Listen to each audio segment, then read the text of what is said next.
My name is Lucas Serrano, and I'm here to share something that happened to me on October 3rd, 2022.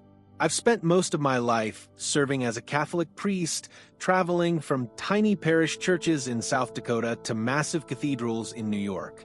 Over the years, I thought I had seen everything the ministry could throw at me: the good, the broken, the miraculous, the heart-wrenching. But nothing, and I mean nothing, could have prepared me for the final conversation I had with Pope Francis just before he left this world. Even now, just thinking about it, it feels like the air gets heavier around me. This meeting wasn't something announced or written in some official document. There were no crowds, no cameras, no ceremony. It all started with a simple, almost shaky, handwritten note that showed up quietly at my door late one evening. It said only a few words, but those words carried the weight of the world. Come, I need to speak with you privately, not as priests, but as brothers. As soon as I read it, my heart started pounding in my chest, and I knew, somehow, that whatever was coming would change me forever. The next afternoon, the heat hung thick over Rome, one of those strange autumn days where the stone buildings seemed to breathe back all the warmth they soaked up during summer. As I walked through the Vatican's long stone halls, every step felt heavier, like I was walking deeper into something sacred but terrifying at the same time. When I finally reached Pope Francis's residence, I noticed how unusually still everything was, as if the whole world had paused. I knocked gently, and when the door opened, it was like stepping into another world. There he was, not on a throne, not surrounded by officials, but sitting quietly by a sunlit window in a simple wooden chair with a cold cup of tea and a Bible that looked like it had been read 1,000 times over. For a while, neither of us said anything. The silence wasn't awkward. It was thick, holy, like we were standing at the edge of something eternal. Finally, he spoke, and his voice was so quiet I almost missed it at first. "They think I'm dying," he said with a soft chuckle, almost amused. "But I died to myself years ago. What troubles me now isn't my death. It's that I might leave without having said what desperately needs to be said." Hearing him say that sent chills down my spine. I had never seen Pope Francis look so small, and yet so powerful at the same time. His face showed every wrinkle, every line of sorrow and wisdom earned over decades of serving people who rarely understood the full burden he carried. His hands trembled slightly as they rested on the open Bible in his lap, but his eyes were fierce, burning with a kind of holy urgency that made it impossible to look away. I realized in that moment that this was not just a casual visit. This was a man getting ready to pass the final torch, to deliver a message he couldn't take to the grave. He started to speak, slowly at first, as if every word was being weighed carefully in his spirit before it left his mouth. "We have built a church," he said, "that the world applauds. A church full of beautiful buildings, filled with celebration, filled with noise. But somewhere along the way, we have forgotten to keep the lamps burning.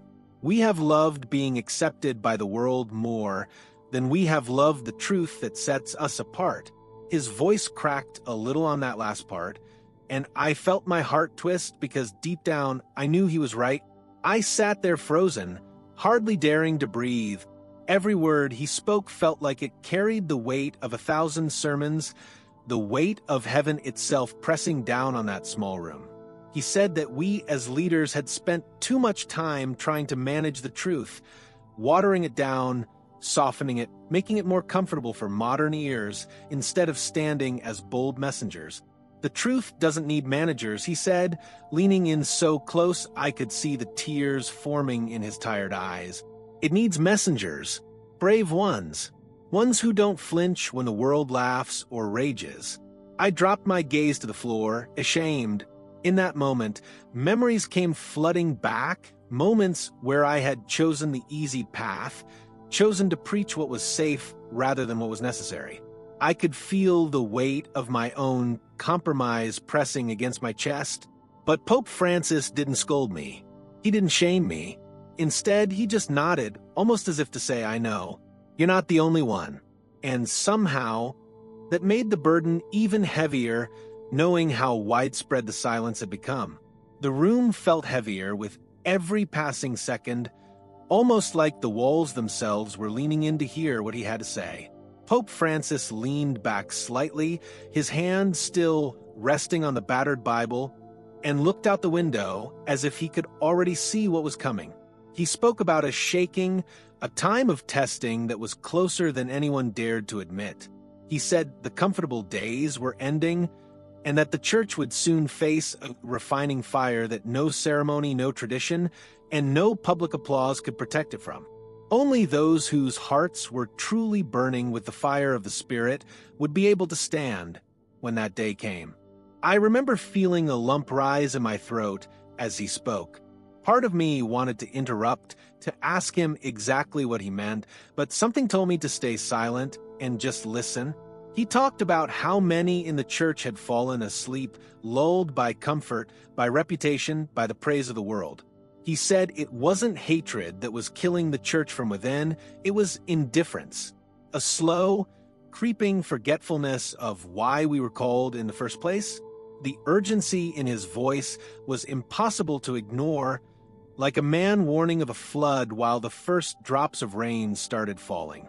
As he spoke, I could feel my heart breaking open piece by piece. It was as if everything I had been ignoring for years was now standing right in front of me, impossible to deny. I thought about the faces of people sitting in the pews every Sunday, going through the motions but starving on the inside. I thought about all the sermons that had traded fire for applause, truth for comfort. It was all there right in front of me, and I realized how easy it had been to mistake busyness for faithfulness, numbers for revival, noise for true worship. Pope Francis grew quiet again for a moment, like he was letting the weight of his own words settle in the air between us. Then he turned his eyes back to me, and there was something almost pleading in his expression. He said that revival would not come through bigger buildings or louder music or better programs. It would only come through brokenness, repentance, and a return to the cross. He said, we must not be afraid to call people back to holiness, even if it costs us everything, even if it means we lose the approval of the world we've grown so comfortable pleasing. He spoke about false teachers rising up, people who would twist scripture just enough to make it comfortable for tired ears. He warned that many would fall for it because they would prefer a soft lie over a hard truth. His words cut deep into me, deeper than I wanted to admit. I could already see how easily it had started happening, how easy it had become to exchange conviction for convenience. And sitting there listening to him, I knew that if leaders like me didn't wake up and start speaking the real truth again, countless souls would drift farther and farther away from the heart of God. By now, there were tears streaming down my face, and I didn't even try to hide them. It wasn't just sorrow I was feeling, it was a deep, aching grief, the kind that comes when you realize you've been asleep at the wheel while a storm has been gathering. Pope Francis reached over and squeezed my hand with surprising strength for a man so frail.